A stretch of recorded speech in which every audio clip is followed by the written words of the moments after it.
Muy bien, ayer habíamos visto la primera parte sobre los accidentes producidos por la electricidad. Ahora vamos a continuar con este tema. Recordemos que ayer hemos visto varios puntos, pero habíamos quedado viendo los, los factores que influyen en la gravedad de los accidentes eléctricos.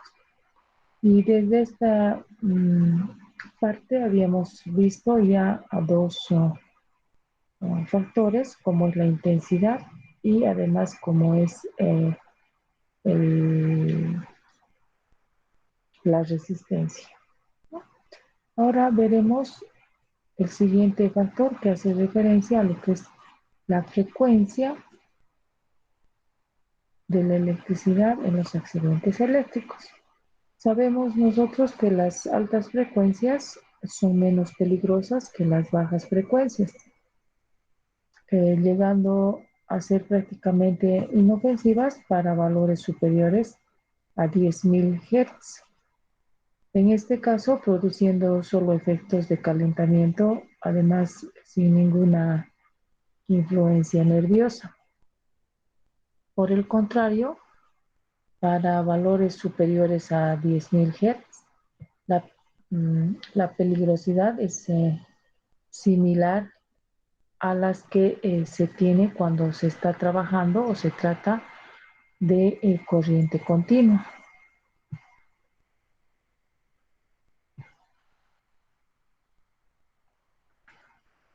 Tenemos nosotros la siguiente imagen que nos permite visualizar a ciertos niveles de intensidad, efectos que pueden ser producidos y además las circunstancias por las cuales se podría dar este efecto.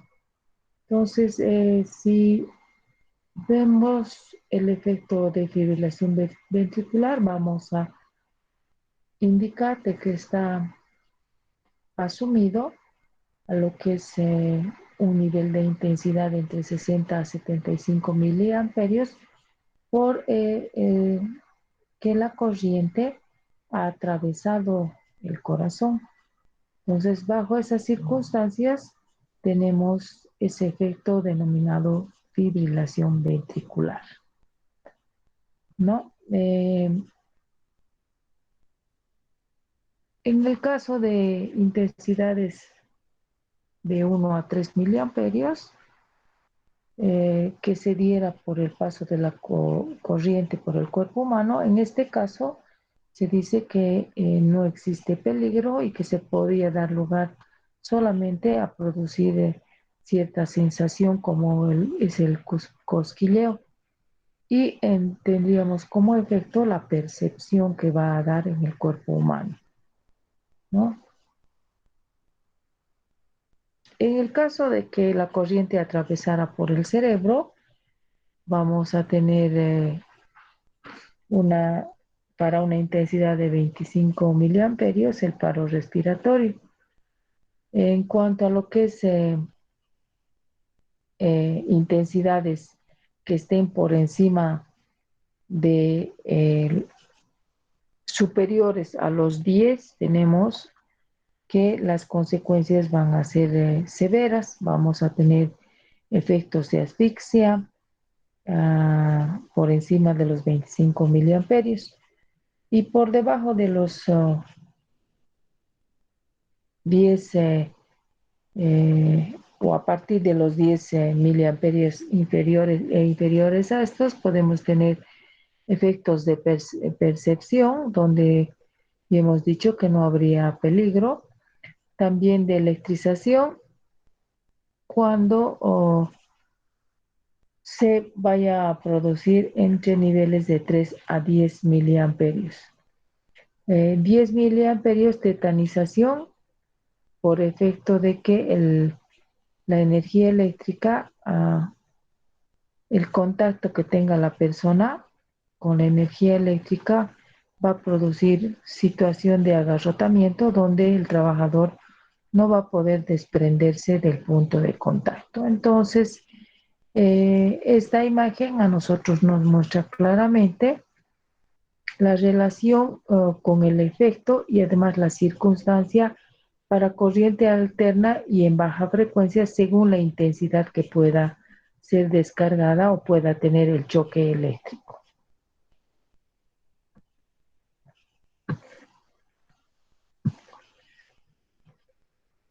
En cuanto al tiempo de contacto, nosotros vamos a entender de que eh, en términos generales podemos decir de que la mayor duración de contacto con la corriente, pero a altas intensidades o alto voltaje, va a tener mayor grado de lesión en la persona.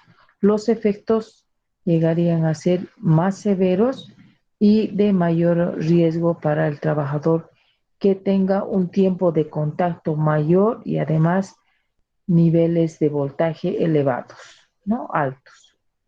Entonces, es importante indicar de que los efectos van a variar según este tiempo que dure el paso de la corriente eléctrica y además según el voltaje que se tenga, ¿no?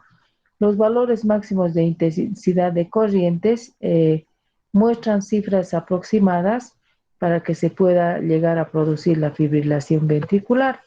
Entre estas cifras aproximadas podemos hablar de 15 miliamperios que puede ser soportado por el lapso máximo de 2 minutos, así como si vamos aumentando la intensidad, vamos a ver nosotros que el tiempo que pueda soportarse para que llegue a producirse la fibrilación ventricular va disminuyendo, como por ejemplo para 30 tendríamos 35 segundos y así sucesivamente llegando a valores superiores como por ejemplo 500 miliamperios durante tan solamente 10 segundos.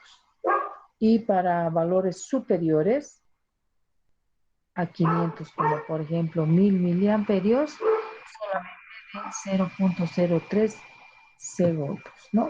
Recordemos qué es la fibrilación ventricular y hemos dicho y hemos explicado, pero vamos a recordar que la fibrilación ventricular hace referencia a contracciones anárquicas del músculo cardíaco y que estas se producen por el paso de la corriente eléctrica a una cierta intensidad y a una duración y que esta corriente eléctrica tiene su paso o su recorrido a través del corazón. Por eso es que se produce la fibrilación ventricular.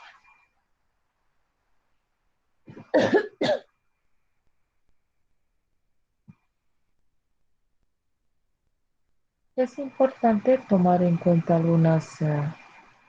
algunos conocimientos cuando hablamos de lo que es del corazón y cómo funciona el mismo. Normalmente esta es una actividad médica de especialidad en lo que se llama electrocardiogramas y que de alguna manera ayudan al profesional del área a tener en cuenta y a ver cómo está funcionando el corazón.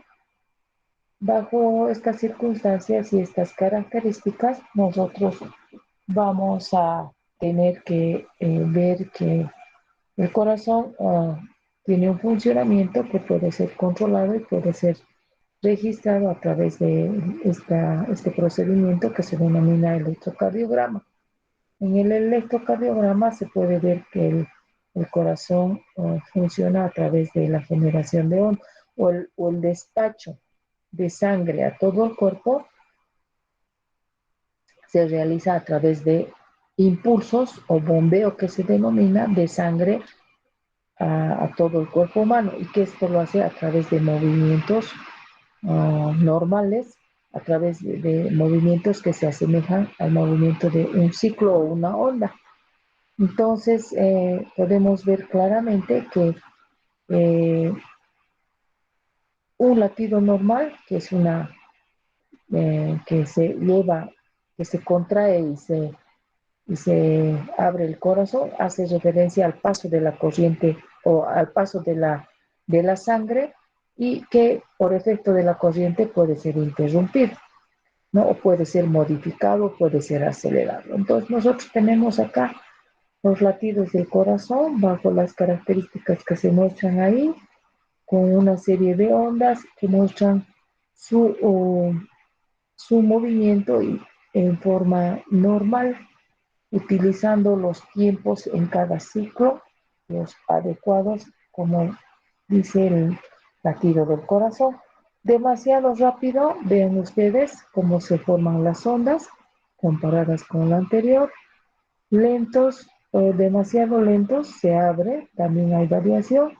Y latidos irregulares que se muestran según algunas ondas nomás, ¿no? En algunos lugares o en algún tiempo en el cual la onda, por justo este movimiento de los latidos del corazón, se va formando a través de este análisis que se hace. Entonces, el corazón funciona de esa manera y puede ser controlado por él. Su estado de funcionamiento puede ser verificado y puede ser controlado. Nos hacen estos electrocardiogramas para ver cómo está funcionando nuestro corazón, si tiene un latido normal o si tiene un latido en cualquier otro de los niveles que hemos indicado, y sobre eso se toman acciones y medidas para hacer que el corazón trate de funcionar bajo las características normales que debe tener el funcionamiento del corazón, ¿no? En caso de que haya alguna irregularidad, los médicos eh, toman sus determinaciones. No soy médico, pero en algunos casos se determina colocar un aparatito que ayuda a regular estos movimientos que no están correctos, ¿no? Del corazón.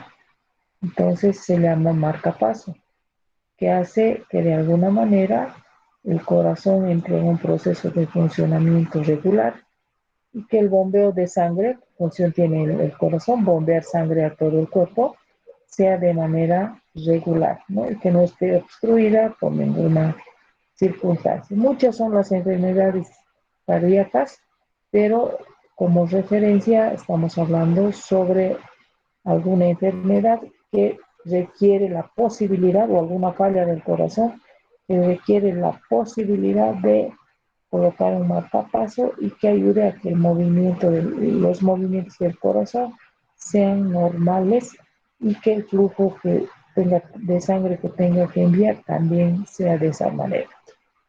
Eso como información complementaria que ustedes pueden buscar y verificar y mejorar y complementar con información que vean al respecto. Otro de los factores que debemos tomar en cuenta es el recorrido que hace la corriente a través del cuerpo. Inicialmente habíamos indicado que la corriente eléctrica uh, tiene un recorrido o tiene ciertas características para que ingrese al cuerpo humano. Y tiene un punto de entrada que normalmente es la piel y que lo hace a través de las manos, un punto interno que es de recorrido al interior del cuerpo humano y un punto de salida.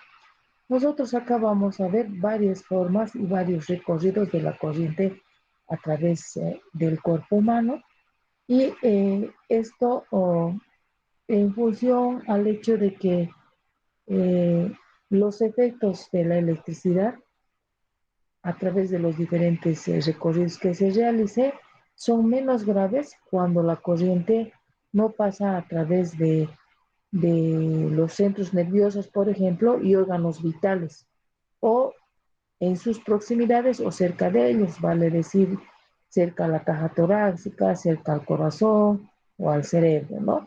Entonces son menos graves. Cuando llega por estos lugares, entonces vamos a entender que son mucho más graves y que sus consecuencias y sus daños son también aún más graves que los recorridos por los cuales la corriente no atraviesa este lugar. Esto nos demuestra de que la corriente puede circular o tiene varios recorridos, pero tiene que tener un punto de entrada, un lugar donde se va dentro del cuerpo, va recorriendo y un punto de salida. Entonces, las consecuencias justamente del daño que se puede producir al interior del cuerpo por el contacto o la descarga eléctrica va a depender de los órganos del cuerpo humano que ha atravesado la corriente. Y, por ejemplo, las mayores lesiones que se producen al interior del cuerpo humano es cuando la corriente circula por los siguientes caminos.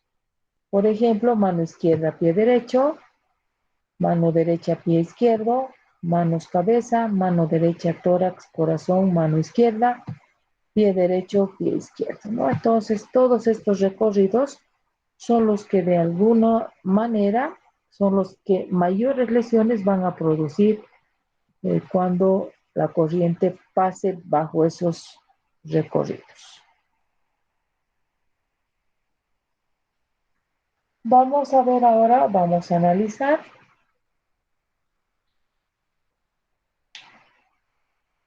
lo siguiente, vamos a ver a la corriente alterna y su efecto sobre el organismo para una frecuencia entre 15 y 100 Hz, pero para un recorrido de mano izquierda y para un recorrido de ingreso mano izquierda y salida por los dos pies, ¿no? Entonces pueden apreciar esta gráfica, ¿verdad? Sí, señora. Muy bien, muchas gracias. Entonces, esta gráfica nos muestra lo siguiente. Nos muestra áreas divididas en cuatro. Un área 1, un área 2, 3, 4. Y además nos muestra claramente unos límites que se denominan umbral de percepción, umbral de no soltar, umbral de fibrilación ventricular, probabilidad de fibrilación del 5% y probabilidad de fibrilación del 50%. Entonces, cada área, como podemos ver nosotros, tiene un límite. El primer límite está enmarcado para el umbral de percepción al 0,5 miliamperios de intensidad y con un tiempo de exposición que no tiene influencia que está en relación directa con la baja intensidad que se tiene, ¿no? Entonces, esa relación entre la intensidad de la corriente en miliamperios que tenemos alterna y con relación al tiempo de exposición es lo que nosotros debemos comprender y analizar en cada una de ellas. Cuando hablamos de la zona 1, habitualmente en esta zona no existe ninguna reacción.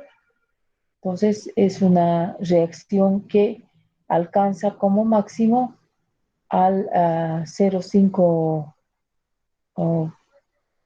de miliamperios de intensidad y con un tiempo de exposición que no está determinado. Vale decir de que no tiene influencia. En la zona 2, habitualmente no hay ningún efecto fisiológico en toda la zona 2, pero a partir del umbral de no soltar se entraría a una zona 3 que habitualmente no habría ningún daño orgánico, pero sí ya tenemos un límite en cuanto a lo que es el tiempo de duración. Vale decir de que no va a haber ningún daño orgánico, pero con una duración a 2 segundos.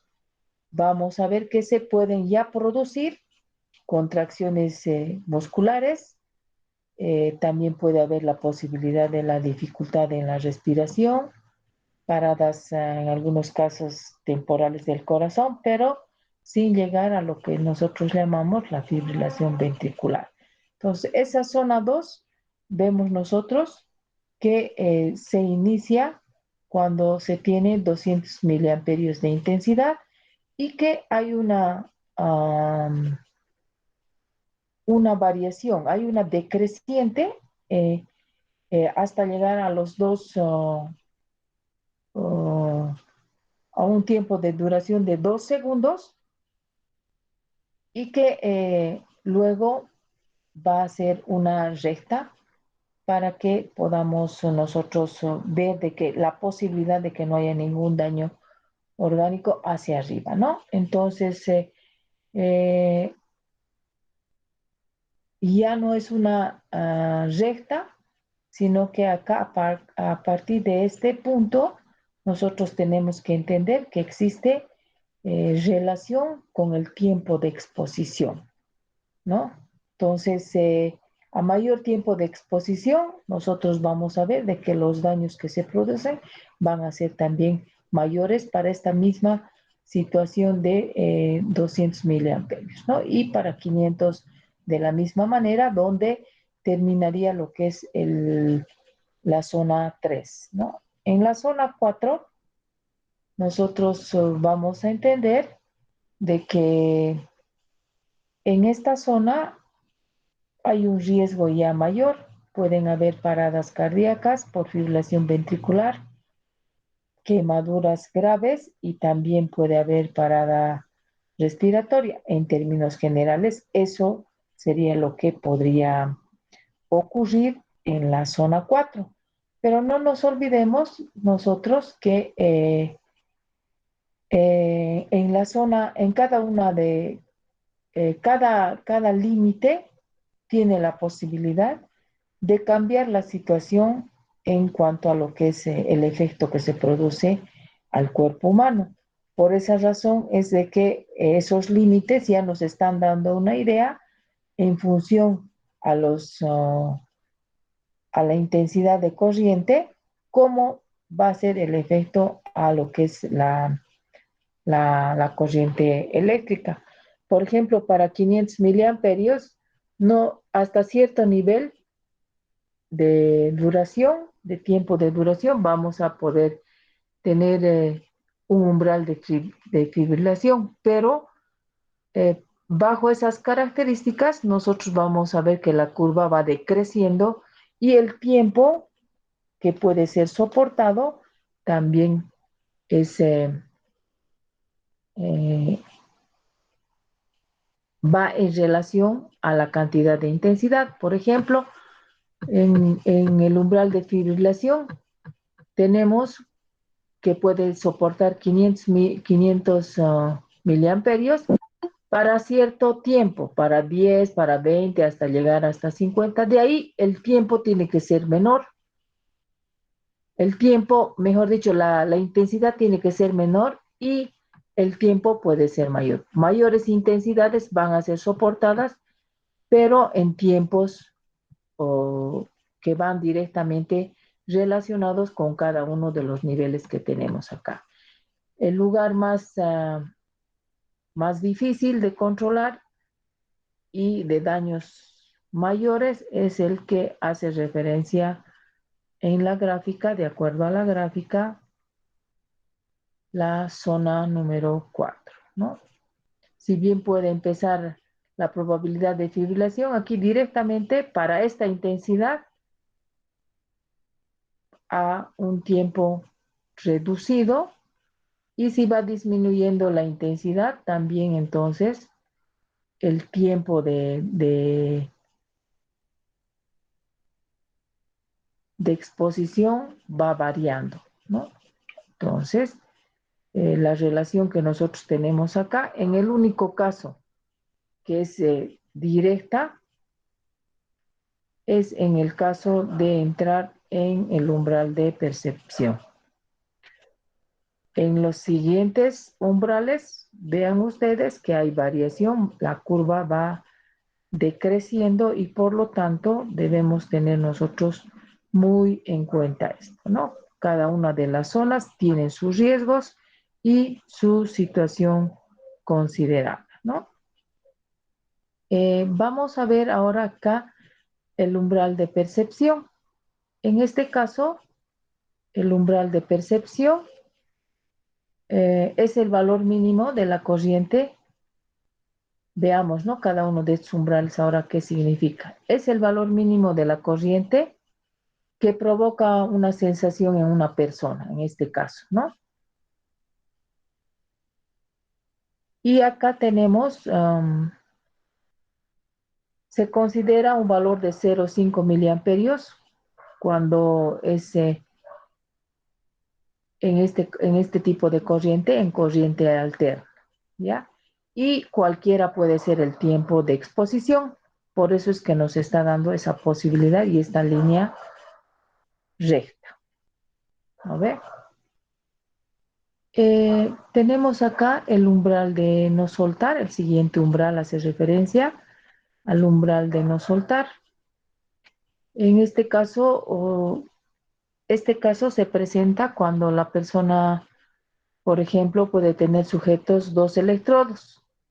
En este caso vamos a decir que es el valor máximo de la corriente que permite a esa persona soltarlos.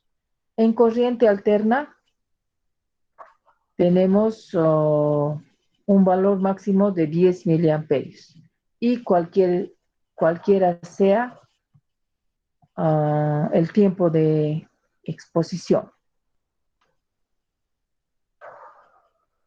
El umbral de fibrilación ventricular,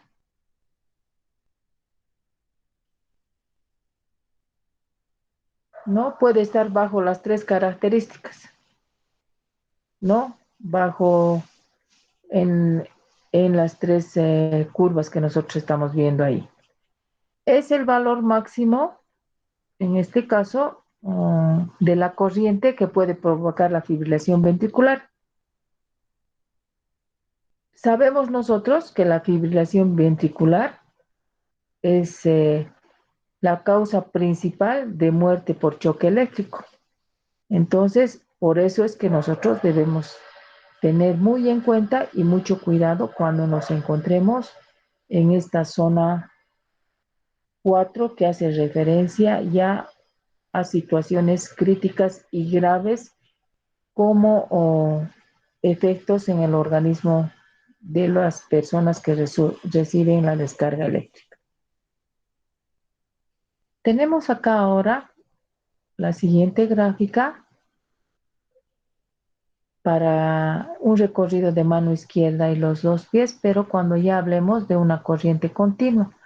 Veamos el efecto del organismo que se tiene. Vemos también acá que existen las cuatro zonas claramente identificadas y también con los umbrales, los diferentes umbrales, pero que la ubicación de los mismos ya no es la misma con respecto a lo que hayamos visto nosotros para, para una corriente alterna con una frecuencia de entre 15 y 100 Hz, ¿no? Vale decir la anterior gráfica. Entonces, ¿qué podemos encontrar aquí nosotros? A ver, en cuanto al umbral de percepción, sabemos que es el mínimo, el valor mínimo de la corriente que provoca una sensación en la persona. Habíamos visto que en corriente alterna, en este caso tenemos aquí que alcanza a 2 miliamperios y en corriente alterna nosotros vimos que era inferior, vale decir 0,5.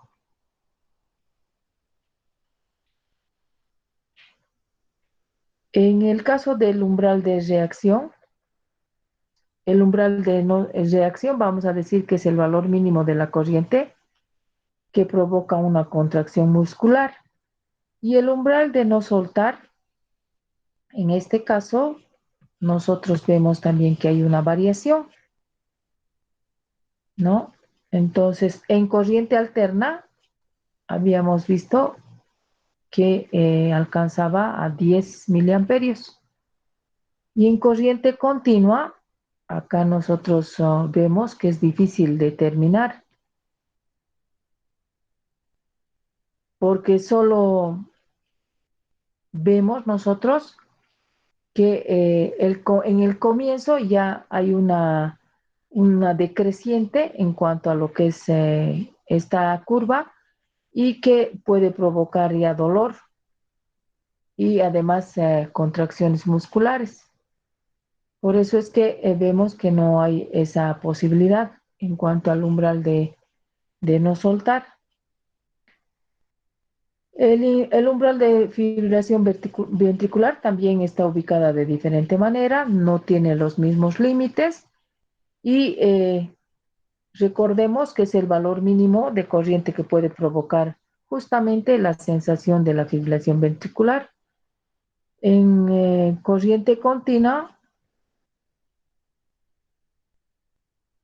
en la corriente alterna hemos visto que decrece si existe una duración del paso de la corriente eléctrica y si es mayor a un ciclo cardíaco, eso habíamos visto. En la corriente continua, nosotros tenemos que igual va decreciendo y si el polo negativo está en los pies, estaríamos hablando de corriente ascendente. Eh, el umbral de fibrilación ventricular es de aproximadamente el doble de lo que sería si el polo positivo estuviera en los pies, vale decir, de corriente ascendente. En el anterior caso estaríamos hablando de una corriente que desciende y en este caso que es ascendente hacia el cuerpo. Vamos a ver además que existe otra situación que nosotros podemos entender como el factor de corriente de corazón, ¿no? Eh, Antes de eso, el umbral de fibrilación ventricular hemos visto también para corriente alterna y para corriente continua, para ambos casos. En ambas gráficas previamente, antes de pasar a este otro punto, vamos a ver de qué están claramente definidos cada uno de los umbrales y además están claramente especificadas uh, las, um, las alteraciones que podrían producir en el cuerpo humano, ya en el organismo, o los efectos. Por eso hemos visto y estamos tomando en cuenta cada una de estas situaciones.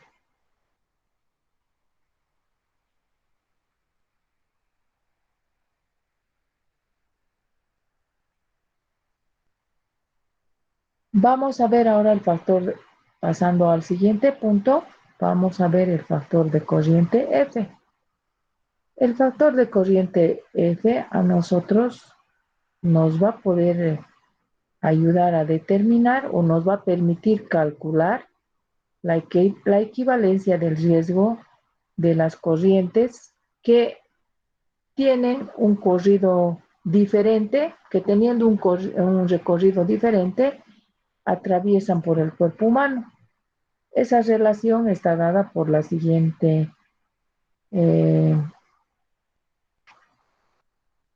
ecuación. IH igual a IRF, donde sobre F mayúscula. F mayúscula es el factor de corriente de corazón. IRF es la corriente mano izquierda pies. Y H es la corriente que atraviesa el cuerpo humano por un trayecto determinado.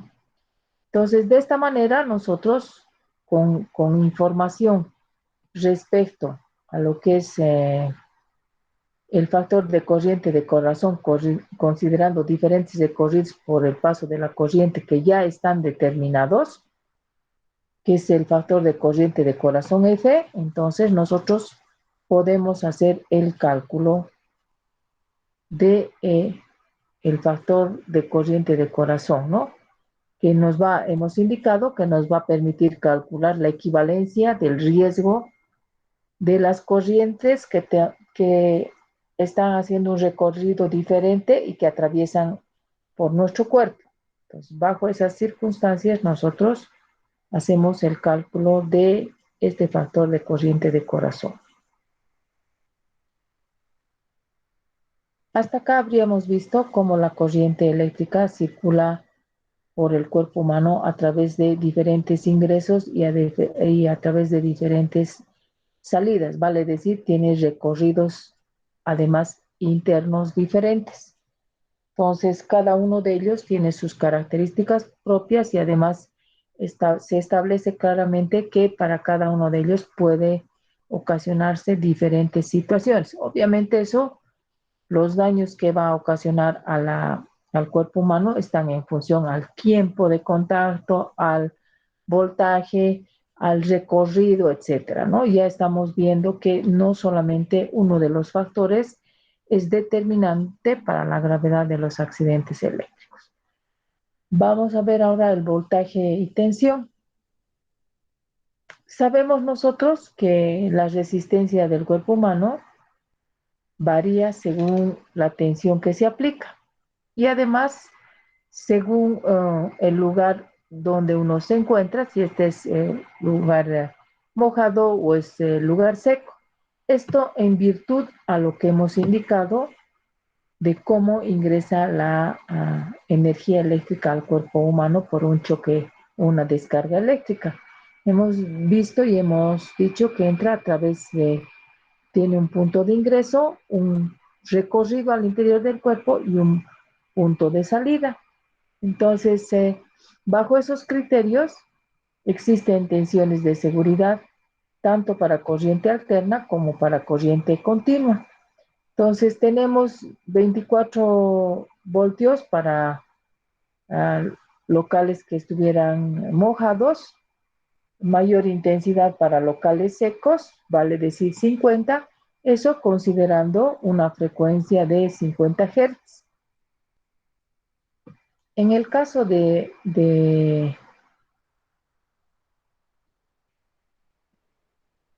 la influencia que tiene la tensión en los accidentes eléctricos, vamos a entender que esta influencia se manifiesta cuando la electricidad depende de la intensidad de la corriente que está pasando por el cuerpo humano y además está en función o está de acuerdo a lo que es la resistencia que presenta el cuerpo humano, ¿no? Entonces, la influencia de la tensión también tiene sus efectos, pero condicionados a lo que son la intensidad y la resistencia, ¿no?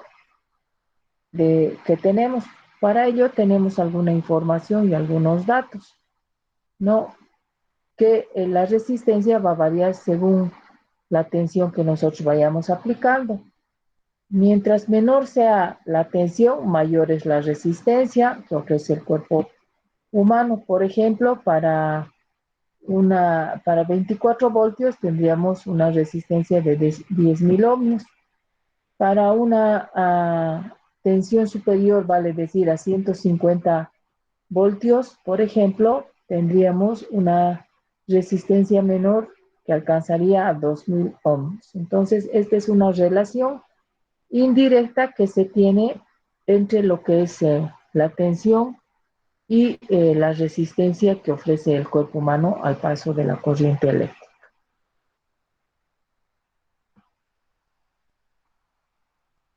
Otro factor importante a tomar en cuenta es la naturaleza de la corriente de los accidentes eléctricos, ¿no? Entonces, sabemos nosotros que tenemos dos tipos de corriente según la naturaleza que tengas y una de ellas hace referencia a la corriente continua y el otro a la corriente alterna. Entonces, tomando en cuenta este aspecto, podemos indicar claramente que la corriente eh, que entre la corriente continua y la corriente alterna existe una relación de 4:1. Eso significa que para producir los mismos efectos dentro del organismo humano, la corriente continua requiere una intensidad de 4 veces superior a la que requiere la corriente alterna, pero siempre y cuando estemos hablando de 50 Hz, ¿no? Entonces, esa es la relación cuando hablamos de la influencia entre lo que es una corriente continua respecto a lo que es una corriente alterna. Las diferencias entre la corriente continua y la corriente alterna hacen relación al hecho de que cuando hablamos de una corriente alterna, hacemos referencia a que su característica fundamental es la frecuencia, de tal manera de que esa alternancia en la frecuencia está relacionado con una alternancia en el sistema cardíaco y nervioso y que puede producir cierto tipo de situaciones o sensaciones dentro del cuerpo humano, como por ejemplo alteraciones en el ritmo cardíaco, tal vez algunas convulsiones y algunos espasmos. Por esta razón es que las altas frecuencias son menos peligrosas que las bajas frecuencias, ¿no? Solo dan una percepción de calor cuando se tiene o cuando uno se encuentra con frecuencias superiores a 10.000 Hz. Y además, por debajo de 10.000 Hz, los efectos son similares a lo que es una corriente continua. En cuanto a la corriente continua, sabemos nosotros que esta actúa por calentamiento y que generalmente no es tan peligrosa como la corriente alterna, pero en algunos casos puede haber riesgo inclusive de muerte o embolia, pero bajo ciertas circunstancias y dadas las características que estamos indicando, según la frecuencia que se tenga, vale decir por debajo de los 10.000 Hz.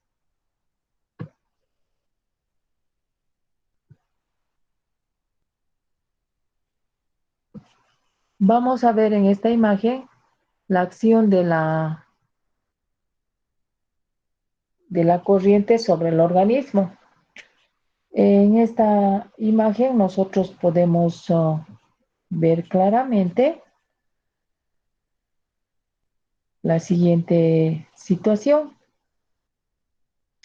Podemos ver a ciertos niveles, desde 100 voltios hasta 10.000 voltios, los niveles de contacto que se podrían dar. Y además podríamos ver si esos ciertos niveles o esos voltajes, qué efecto producen en el cuerpo humano, pero combinados con lo que es la resistencia. Si nosotros tenemos una resistencia de 5.000 ohmios para para los diferentes voltajes, podemos ver claramente la variación de efectos que se producen en las personas, ¿no? Tenemos, si tomamos en cuenta 100 voltios respecto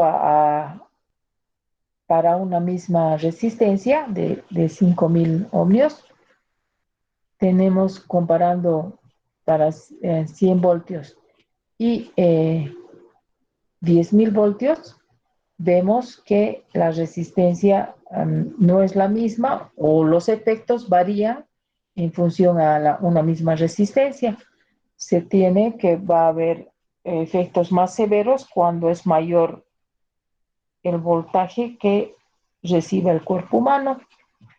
Esto justamente porque esa resistencia no va a soportar esa cantidad o ese límite o ese nivel de voltaje que se tenga. Entonces, tenemos, por ejemplo, para 10.000 voltios, una muerte y quemaduras serias. En cambio, para 100 voltios, solamente no habrían lesiones y es probable de que exista solamente un shock molesto. Pero también no nos olvidemos de que las condiciones van a estar dadas en función también al tiempo de contacto que se tenga. Esta solamente es una diapositiva, una información de referencia para que nosotros tengamos una idea.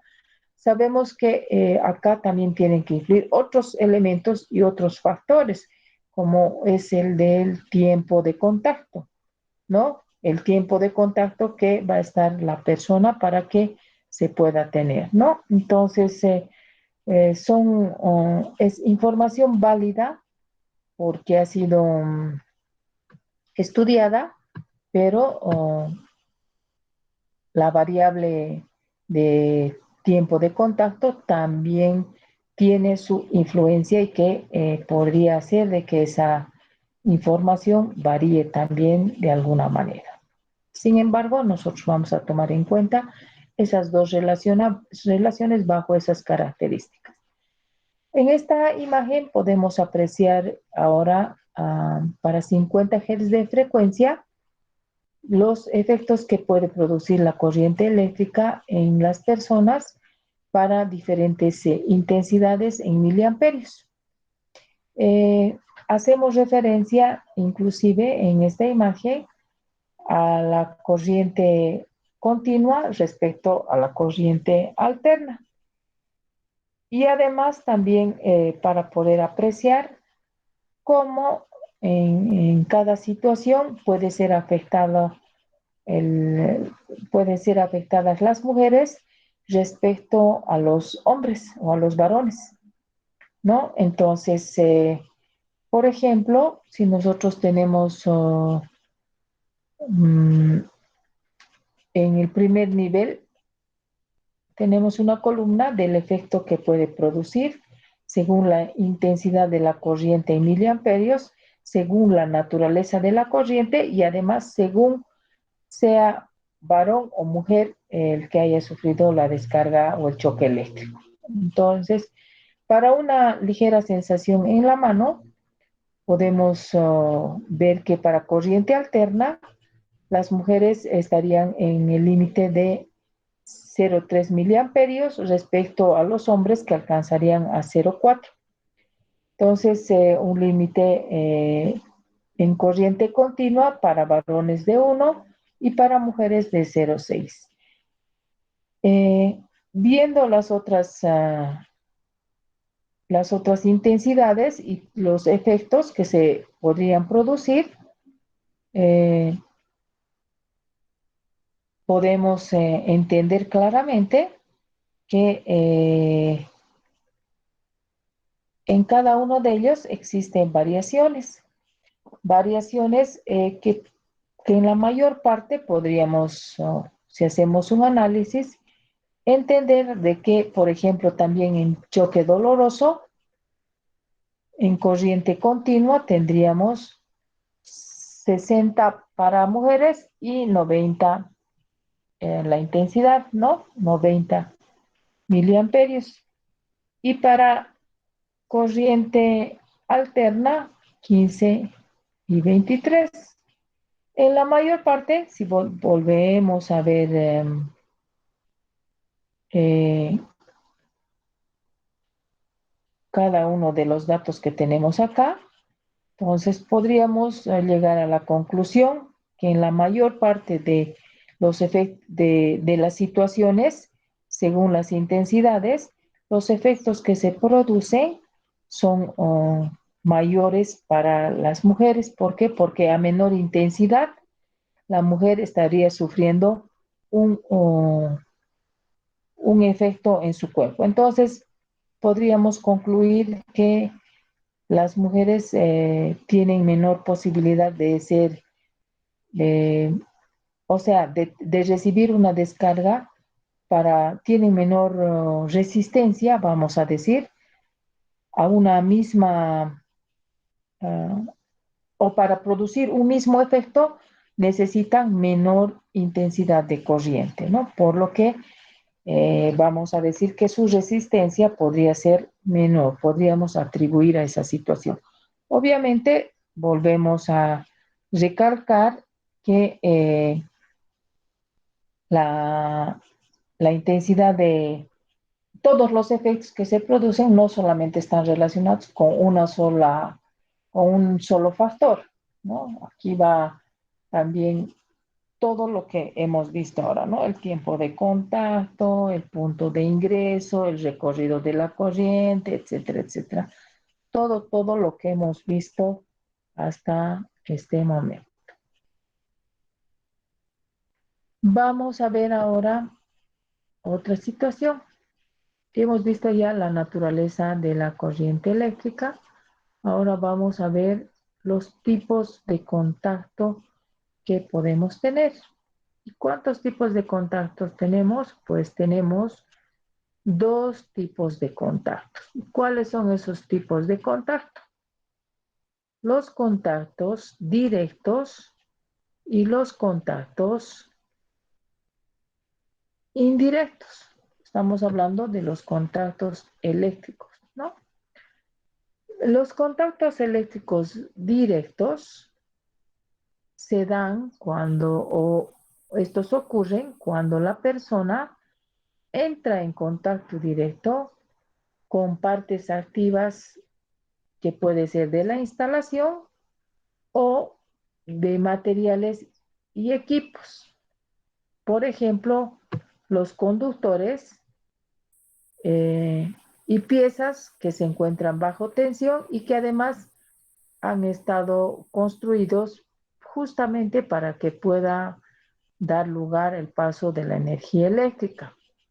Vale decir de que se da un contacto eléctrico con partes activas de un equipo que está diseñado para llevar tensión, ¿no? Todos aquellos que hacen referencia, por ejemplo, a los cables, a los enchufes, a las barras de distribución, etcétera, ¿no? O sea, tienen el objetivo de llevar tensión y por lo tanto la persona puede entrar en contacto con una forma de esta naturaleza, ¿no? Bajo estas características. En cambio, cuando hablamos de los contactos indirectos, ¿no? Podemos ver claramente la siguiente situación. Se da un contacto eléctrico cuando la persona entra justamente de manera indirecta en contacto con algún elemento que no forma parte del circuito eléctrico y que en condiciones normales este no debería tener tensión, ¿no? También puede darse o puede ocurrir cuando se toca ciertas partes de algún equipo, de algún material, que habitualmente no están diseñados para el paso directo de la corriente eléctrica, pero que pueden quedar bajo tensión o en tensión por algún defecto que haya ocurrido. Por ejemplo, algunas partes metálicas, los accesorios o las masas de los equipos que se pueda tener, ¿no? Entonces, en ese caso, estamos hablando de un contacto eléctrico indirecto, ¿no? Porque normalmente no debería ocurrir de ninguna manera una descarga eléctrica para la persona que podría entrar en contacto eléctrico directo, ¿no? Entonces acá tenemos en estas imágenes, podemos apreciar claramente los diferentes contactos, ejemplos de contactos eléctricos directos y contactos eléctricos indirectos que podríamos tener. En algunos lugares vamos a ver nosotros que podría darse lugar una combinación. Cuando alguien, por ejemplo, sufre una descarga y otra persona va y ayuda a poder soltarse del punto de contacto sin el equipo apropiado, ¿no? Entonces ahí una persona estaría sufriendo un contacto eléctrico directo y la otra persona estaría sufriendo el cargo eléctrico indirecto, ¿no? Una estaría sufriendo, es probable que haya hecho contacto con un cable y ese cable pueda hacer contacto con otra persona y transmitir eso, ¿no? Hemos visto incluso muchos ejemplos de esto hasta en dibujos animados. Por ejemplo, en la serie del Chavo del 8 se ve como una persona que entra en contacto directo con la electricidad sufre una descarga y cuando varias personas tratan de ayudar van sufriendo también la misma descarga. Entonces la electricidad es un suministro que todas las personas necesitamos para vivir. Y mucho más aún en lo que hace referencia a lo que son las unidades productivas que utilizan maquinarias y equipos, ¿no?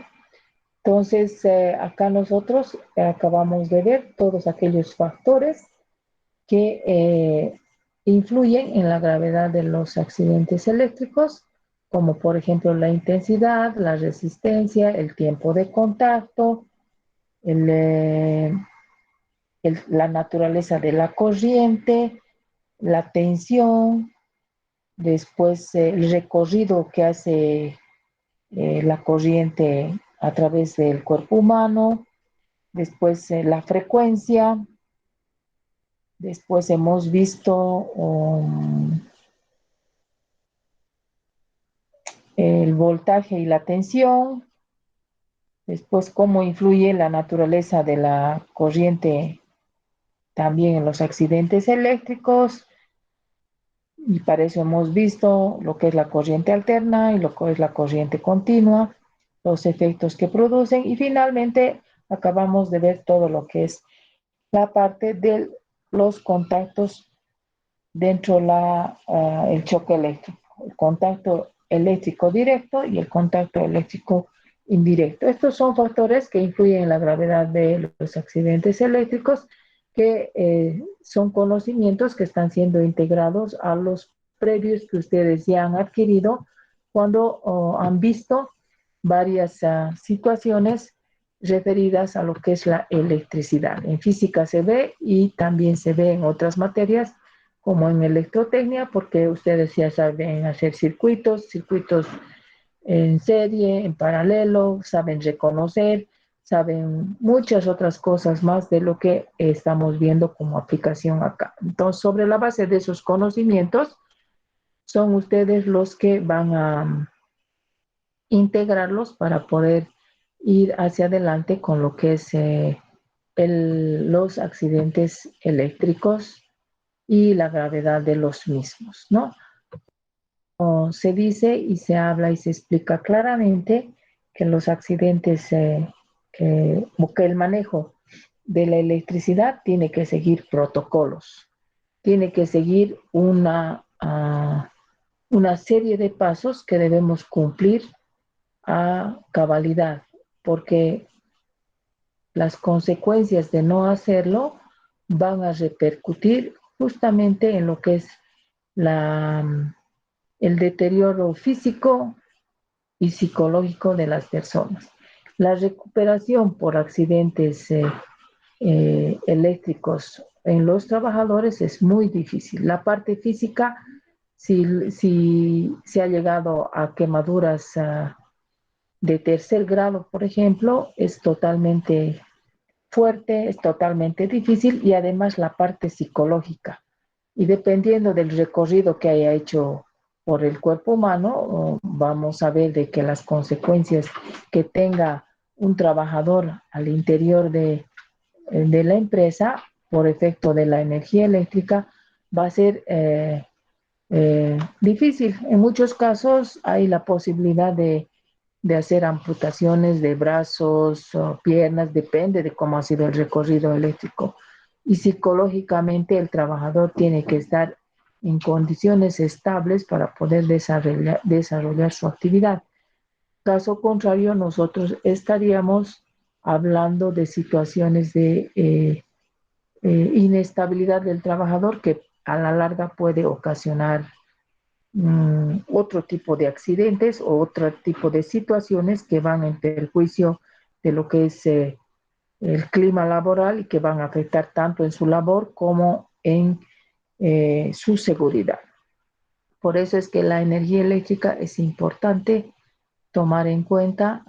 Necesitamos en todo usar energía eléctrica, si bien hay algunos suministros alternativos, pero las máquinas que nosotros tenemos no son utilizadas esa, para esas circunstancias. Es más, la electricidad ha ido también junto con el desarrollo de todo y ahora tenemos inclusive movilidades que funcionan bajo lo que es la electricidad, ¿no?